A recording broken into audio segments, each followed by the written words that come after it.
Өткен жылы Диас Аблаев ауыз толтырып екі бірдей бейнебаянды жаңа жылдың соңына дейін жарыққа шығарамын деп уәде еткен еді. Алайда ол ойы жүзеге аспады. Тек қана арнаймын саған туындысын көпшілікке ұсынды. Оның кешігуінің басты себебі мынау екен. Мы долго утверждали Сценарийін көп ойластырдық. Әуелі зеленкада түсіреміз деп ойлағанбыз. Бірақ кейін табиғат аясында түсіретін болып шештік.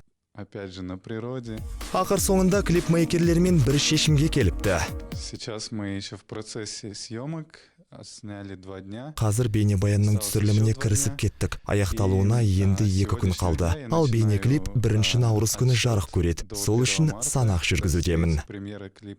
Ол санақтың жүргізудің өзіндік қызығы да бар. Каждый день я буду выставлять фото с табличками. Әр күн сайын қолдарына парақша ұстаған жұлдыздардың суретін салып отырамын. Сондықтан менің инстаграмыма көз сала отырыңыздар. Сүйікті әншілеріңізді көретін боласыздар. И, может быть, вы увидите любимого артиста. Естеріңізде болса, Диас 90-шы жылдардағы стильмен жазылған әнін көпшілікке ұсынамын деген еді. Алайда оның жұмысы ұзаққа созылуда. Она в процессе. Эта песня...